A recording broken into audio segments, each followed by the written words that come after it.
తెలంగాణ ప్రభుత్వం సంచలన నిర్ణయం తీసుకుంది.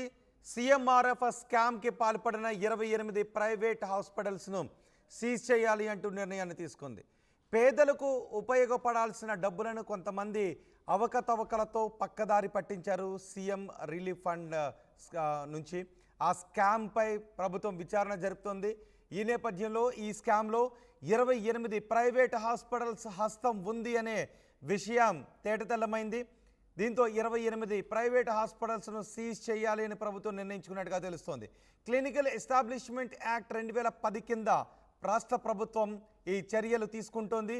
రాష్ట్ర వ్యాప్తంగా 28 ప్రైవేట్ ఆసుపత్రుల రిజిస్ట్రేషన్స్ రద్దు చేస్తోంది తెలంగాణ ప్రభుత్వం. ఈ నిర్ణయాన్ని వెంటనే అమల్లోకి తేవాలి అని హైదరాబాద్, రంగారెడ్డి, నల్గొండ, కరీంనగర్, పెద్దపల్లి, హనుమకొండ, మహబూబాబాద్, ఖమ్మం జిల్లాల వైద్య ఆరోగ్య శాఖ అధికారులకు ఆదేశాలు జారీ చేశారు.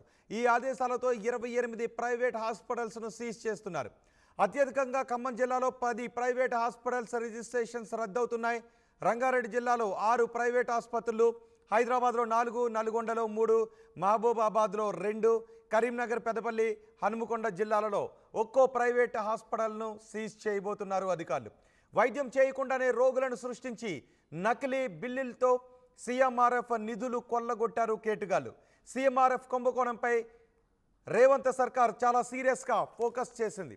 గత ప్రభుత్వ హయాంలో సీఎంఆర్ఎఫ్ స్కామ్ జరిగింది అని చెబుతున్నారు. గత ఏడాది సిఐడి విచారణకు ఆదేశించారు రేవంత్ రెడ్డి. పలువురిని అదుపులోకి తీసుకొని సిఐడి అధికారులు విచారించారు. ప్రైవేట్ హాస్పిటల్స్ యాజమాన్యాల పాత్ర ఉంది అని తేలడంతో వారిపై క్రిమినల్ కేసులు కూడా నమోదు చేశారు. ఇప్పుడు ఆ హాస్పిటల్స్ను బ్లాక్ లిస్ట్లో పెట్టి వాటిని సీజ్ చేస్తున్నట్టుగా నిర్ణయం తీసుకున్నారు. తక్షణమే ఆ హాస్పిటల్స్పై చర్యలు తీసుకోవాలి అని జిల్లా వైద్య శాఖ అధికారులకు ఆదేశాలు జారీ చేశారు. దీనిపై మరింత సమాచారం మా ప్రతినిధి ఉదయ్ అందిస్తారు. ఉదయ్, మొత్తం 28 హాస్పిటల్స్ సీజ్ చేయాలి అని ముఖ్యమంత్రి రేవంత్ రెడ్డి కార్పొరేట్ ఆసుపత్రుల్లో వైద్య సేవలు పొందిన నిరుపేదల కోసం తెలంగాణ ప్రభుత్వం మొదటి నుంచి కూడా అటు సీఎంఆర్ఎఫ్ కింద వారికి ఆర్థిక సాయం చేస్తూ వస్తుంది. అయితే కొంతమంది ప్రైవేట్ ఆసుపత్రుల యాజమాన్యాలు దీన్ని అదునుగా భావించి సీఎంఆర్ఎఫ్ పేరిట చాలా పెద్ద ఎత్తున కోట్ల రూపాయలు కాజేసినట్లు గత ప్రభుత్వంలోనే ఈ తతంగం అంతా కూడా జరిగినట్లు వెలుగులోకి వచ్చింది. అయితే సీఎం రేవంత్ రెడ్డి అధికారంలోకి వచ్చాక సీఎంఆర్ఎఫ్ పై పూర్తి స్థాయిలో దృష్టి సారించారు. నిరుపేదలకు అందాల్సినటువంటి ఆర్థిక సాయం ఎక్కడ కూడా పక్కదోవ పట్టకుండా ఉండాలని సీఎంఓ కూడా చాలా క్లియర్ కట్ గా ఆదేశాలు జారీ చేశారు. గత ప్రభుత్వ హయాంలో జరిగినటువంటి సీఎంఆర్ఎఫ్ ఫ్రాడ్ గురించి పెద్ద ఎత్తున చర్చ కూడా జరిగింది. 2023 ఏప్రిల్ వరకు చాలా పెద్ద ఎత్తున సీఎంఆర్ఎఫ్ లో అవకతవకలు జరిగాయి. ఆ ప్రభుత్వం నుంచి జరిగినటువంటి ఆర్థిక సాయం అంతా కూడా నకిలీ రోగులు, నకిలీ బిల్లులు సృష్టించినటువంటి ప్రైవేట్ ఆసుపత్రులకు పెద్ద ఎత్తున చెల్లింపులు జరిగాయన్న ఆలోచన మేరకు ప్రభుత్వం కూడా సిఐడి విచారణకు ఆదేశించింది. మొత్తం 6 ఎఫ్ఐఆర్లు నమోదు చేశారు. చాలా పెద్ద ఎత్తున విచారణ కూడా చేశారు. సుమారు నెలల పాటు విచారణ తర్వాతనే పూర్తిగా సుమారు రాష్ట్ర వ్యాప్తంగా 28 ప్రైవేట్ ఆసుపత్రులపై కేసులు నమోదు చేశారు. పక్కాగా కీలకంగా ఎవరు వ్యవహరించారు, పాత్రదారులు ఎవరు, సూత్రధారులు ఎవరు, సీఎంఆర్ఎఫ్ కుంభకోణంలో ఎవరెవరి భాగస్వామ్యం ఎంత ఉంది, మధ్యవర్తులు ఎటువంటి పాత్ర పోషించారు, ప్రైవేట్ ఆసుపత్రుల యాజమాన్యాలు, డాక్టర్లు, ఆర్ఎంపీలు వరకు కూడా పూర్తి స్థాయిలో విచారణ జరిపిన తర్వాత మొత్తం రాష్ట్ర వ్యాప్తంగా 28 ప్రైవేట్ ఆసుపత్రులపై సిఐడి చాలా కీలకంగా కేసులు నమోదు చేసింది. క్రిమినల్ కేసులు కూడా నమోదు చేసింది. అయితే ఆ తర్వాత సదరు ఆసుపత్రులు ఏవైతే 28 ప్రైవేట్ ఆసుపత్రులు ఉన్నాయో ఆ 28 ఆసుపత్రులకు కూడా సీఎంఆర్ఎఫ్ కింద పొందుపరిచినటువంటి జాబితాలో ఆ పేర్లను కూడా తొలగించింది. ఆ 28 ఆసుపత్రులను బ్లాక్ లిస్ట్ లో కూడా తెచ్చింది. ఆ తర్వాత సిఐడి విచారణ కూడా పూర్తయింది. ప్రస్తుతం తాజాగా తెలంగాణ ప్రభుత్వం చాలా కీలకమైనటువంటి సంచలనాత్మక నిర్ణయం తీసుకుందని చెప్పాలి. డైరెక్టర్ ఆఫ్ హెల్త్ ఇప్పటికే దీనికి సంబంధించినటువంటి ఉత్తర్వులను కూడా విడుదల చేశారు. రాష్ట్ర వ్యాప్తంగా సీఎంఆర్ఎఫ్ కుంభకోణంలో భాగస్వామ్యమైనటువంటి 28 ప్రైవేట్ ఆసుపత్రులపై క్లినిక్ ఎస్టాబ్లిష్మెంట్ యాక్ట్ 2010 యాక్ట్ ను ప్రయోగించబోతున్నారు. ఇప్పటికే 28 ఆసుపత్రులను సీజ్ చేయబోతున్నట్లు, ఆయా ఆసుపత్రుల రిజిస్ట్రేషన్ అని కూడా రద్దు చేయబోతున్నట్లు ఇప్పటికే డైరెక్టర్ ఆఫ్ హెల్త్ నుంచి జిల్లా వైద్య ఆరోగ్య శాఖ అధికారులకైతే ఇప్పటికే ఉత్తర్వులు అందాయి. రాష్ట్ర వ్యాప్తంగా ఉన్నటువంటి పలు జిల్లాల్లో ఉన్నటువంటి 28 ప్రైవేట్ ఆసుపత్రులకు ఈ నోటీసులు అయితే అందించారు. ప్రస్తుతం ఖమ్మం జిల్లాలో 10 ప్రైవేట్ ఆసుపత్రులు, రంగారెడ్డి జిల్లాలో 6, హైదరాబాద్ లో 4, నల్గొండలో 3, మహబూబాద్ లో 2, కరీంనగర్, పెద్దపల్లి, హనుమకొండ జిల్లాలో ఒక్కో ప్రైవేట్ హాస్పిటల్ యొక్క రిజిస్ట్రేషన్ రద్దు చేయబోతున్నట్టు ఇప్పటికే తెలంగాణ ప్రభుత్వం ఒక సంచలనమైనటువంటి నిర్ణయం అయితే తీసుకుంది. Director of health Ravinder Naik ఇప్పటికే ఉత్తర్వులు జారీ చేశారు. ఆయా జిల్లాల వైద్య ఆరోగ్య శాఖ అధికారులకు కూడా పూర్తి స్థాయిలో ఉత్తర్వులు ఆదేశించారు. సరిగ్గా 7 రోజుల్లోపు ఈ చర్యలు తీసుకోవాల్సిందిగా ప్రస్తుతం డైరెక్టర్ ఆఫ్ హెల్త్ తను రిలీజ్ చేసినటువంటి ఉత్తర్వులు అయితే పేర్కొన్నారు. ఏదేమైనప్పటికీ అటు రాష్ట్ర వ్యాప్తంగా నిరుపేదలకు కార్పొరేట్ వైద్యం అందించాలని ప్రభుత్వం భావిస్తూ వస్తుంది. ఆయా కార్పొరేట్ ఆసుపత్రుల్లో వైద్యం పొందిన తర్వాత ఆయా స్థానిక ప్రజాప్రతినిధుల ప్రతిపాదనల మేరకు ఎల్ఓసీలను జారీ చేస్తారు. ఆయా ఎల్ఓసీల ప్రతిపాదనల మేరకు సీఎంఆర్ఎఫ్ నుంచి కావచ్చు పెద్ద ఎత్తున ఫండ్స్ అనేవి సదరు బాధిత రోగులకు అందుతూ ఉంటాయి. అయితే ఇవంతా కూడా ఈ నిధులు అంతా కూడా కార్పొరేట్ హాస్పిటల్స్ యొక్క అకౌంట్ లో జమ అవుతుంటాయి. సో దీన్ని పాసిబిలిటీస్ గా తీసుకున్నటువంటి అక్రమార్కులు ఇదే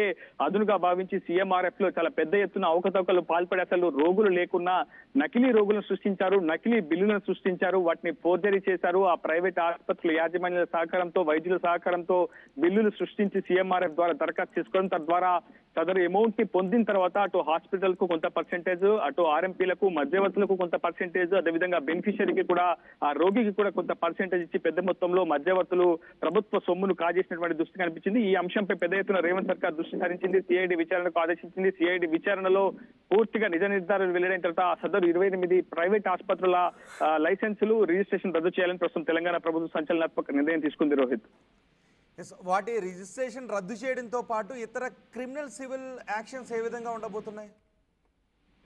సిఐడి విచారణలోనే చాలా కీలకమైనటువంటి యాక్షన్ కూడా పొందుపరిచింది. ఖచ్చితంగా అటు ప్రభుత్వాన్ని మోసం చేయడం, ఎందుకంటే చాలా పెద్ద ఎత్తున చీటింగ్ చేశారు. ప్రభుత్వ ఆర్థిక సాయాన్ని కూడా పూర్తిగా అవకతవకలకు పాల్పడి పెద్ద ఎత్తున లావాదేవీలు ఆర్జించారు. సుమారు కోట్ల రూపాయల మేరనే ప్రభుత్వ సొమ్మును కూడా ప్రస్తుతం సీఎంఆర్ఎఫ్ అంటే చాలా కీలకమైనటువంటి సమయంలో నిజంగా నిరుపేదలకు ఎంతో ఉపయోగకరమైనటువంటి ఆ ఆర్థిక సాయాన్ని అక్రమార్కులు చాలా పెద్ద ఎత్తున పక్కదో పట్టించారు. ప్రభుత్వాన్ని చీటింగ్ చేశారు, ప్రభుత్వ శాఖలను చీటింగ్ చేశారన్న నేపథ్యంలోనే గత ఏడాది సీఎంఆర్ఎఫ్ సెక్షన్ ఆఫీసర్ డిఎస్ఎన్ మూర్తి ఇచ్చినటువంటి ఫిర్యాదు ఆధారంగానే సిఐడి విచారణలో చాలా పెద్ద ఎత్తున నిజానిజాలను నిగ్గు తెలిసే పనిలో దాదాపుగా కొన్ని నెలల పాటు కూడా సుదీర్ఘ కాలయాపన విచారణ చేసింది. ఆ తర్వాత కీలక సూత్రధారులు అంటే గత ప్రభుత్వ హయాంలో పనిచేసినటువంటి ప్రజాప్రతినిధుల దగ్గర పనిచేసినటువంటి పిఏలు కావచ్చు, మధ్యవర్తులు కావచ్చు, అటు కొంత ఇతర పార్టీల నేతలను కూడా ఇందులో ఈ కేసు చేసినట్లయితే మనకు సమాచారం అవుతుంది. ఇంకా విచారణ కొనసాగుతుందనేది ప్రధానంగా సిఐడి చెప్తున్నటువంటి వాదన. ఇంకా ప్రస్తుతానికైతే పూర్తి స్థాయిలో 28 ప్రైవేట్ ఆసుపత్రుల యాజమాన్యం భాగస్వామ్యం ఈ కుట్రకోణం ఈ సీఎంఆర్ఎఫ్ కుంభకోణంలో ఉందని తేలడంతో ప్రస్తుతం ఆ 28 ఆసుపత్రుల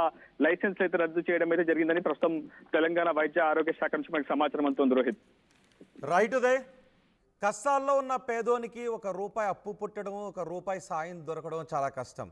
అందులోనూ వైద్యం సమయంలో ఆసుపత్రిలో ఉన్న పేదోనికి ₹1 సాయం అందటం దొరకడం అంటే చాలా కష్టం. సో వాళ్ళకి సీఎం రిలీఫ్ ఫండ్ చాలా ఉపయోగపడుతుంది, వాళ్ళకి వైద్యం అందే విధంగా చేస్తుంది. అలాంటి సీఎం రిలీఫ్ ఫండ్ నుంచి డబ్బులు నొక్కేసి తమ సూట్ కేసుల్లోకి సర్దేశారు 28 ప్రైవేట్ హాస్పిటల్స్ యాజమాన్యం. వాళ్ళకి చాలామంది ప్రజాప్రతినిధులు, మరి కొంతమంది డాక్టర్లు, ఆర్ఎంపీలు ఇలా చాలామంది వాళ్ళకి సాయం చేశారు. ఇప్పుడు రేవంత్ సర్కార్ వాటన్నిటిని బయటకు లాగుతుంది. 28 హాస్పిటల్స్పై చర్యలు తీసుకుంటుంది. 28 హాస్పిటల్స్ గుర్తింపును రద్దు చేయాలి అనే ఆదేశాలు జారీ చేశారు. రాష్ట్ర వ్యాప్తంగా మొత్తం ఇలా పేదోనికి అందాల్సిన డబ్బులను సొంత సూట్ కేసుల్లోకి సర్దేసిన హాస్పిటల్స్ 28 అని లెక్క తేల్చారు. ఇప్పుడు వాటి రిజిస్ట్రేషన్స్ రద్దు చేయాలనే నిర్ణయం తీసుకున్నారు. ఈ నిర్ణయం వెంటనే అమలులోకి తేవాలి అని హైదరాబాద్, రంగారెడ్డి, నల్గొండ, కరీంనగర్, పెద్దపల్లి, హనుమకొండ, మహబూబాబాద్, ఖమ్మం జిల్లాల వైద్య ఆరోగ్య శాఖ అధికారులకు ఆదేశాలు జారీ చేశారు. అదేవిధంగా ఖమ్మం జిల్లాలో ఏకంగా 10 ప్రైవేట్ హాస్పిటల్స్ ఉన్నాయి. ఇక రంగారెడ్డి జిల్లాలో 6 ఉన్నాయి ప్రైవేట్ హాస్పిటల్స్. హైదరాబాద్లో 4, నల్గొండలో 3, మహబూబాబాద్లో 2, కరీంనగర్, పెద్దపల్లి, హనుమకొండలో ఒక్కొక్క ప్రైవేట్ ఆసుపత్రులు ఉన్నాయి. వీటన్నిటిని కూడా ఇప్పుడు సీజ్ చేయబోతున్నారు. వైద్యం చేయకుండానే రోగులను సృష్టించి నకిలీ బిల్లులతో సీఎంఆర్ఎఫ్ నిధులను కొల్లగొట్టేశారు. వాళ్ళ సూట్ కేసుల్లోకి సర్దేశారు ఈ కేటిగాళ్ళు. సీఎం రిలీఫ్ ఫండ్ కుంభకోణంపై చాలా సీరియస్గా ఫోకస్ పెట్టింది రేవంత్ సర్కార్. గత ప్రభుత్వ హయాంలో సంచలనంగా మారిన సీఎం రిలీఫ్ ఫండ్ స్కామ్ ఇప్పుడు వాటన్నిటిని బయటకు తీసి సూత్రధారులను, పాత్రధారులను కటకటాల వెనక్కి పంపించాలి అని అనుకుంటున్నారు. గత ఏడాది సిఐడి విచారణకు ఆదేశించారు రేవంత్. పలువురిని అదుపులోకి తీసుకుని విచారించింది సిఐడి. ప్రైవేట్ హాస్పిటల్స్ యాజమాన్యాల పాత్ర ఉంది అని తేలడంతో వారిపై సివిల్, క్రిమినల్ కేసులు నమోదు చేస్తున్నారు. ఇప్పుడు ఆ హాస్పిటల్స్ను బ్లాక్ లిస్ట్లో పెట్టడంతో పాటు వాటి రిజిస్ట్రేషన్ కూడా రద్దు చేయాలని నిర్ణయం తీసుకున్నారు. మరి ఇలాంటి హాస్పిటల్స్కు, అలాంటి వ్యక్తులకు ఎటువంటి శిక్షలు వేయాలని మీరు కోరుకుంటున్నారో మీ అభిప్రాయం కామెంట్ బాక్స్లో తెలియజేయండి. ప్రపంచంలో ఏ మూల ఏ క్షణం ఏం జరుగుతుందో వేగంగా తెలుసుకోవడానికి తొలి వెలుగు వాట్సాప్ ఛానల్ని ఫాలో చేయండి.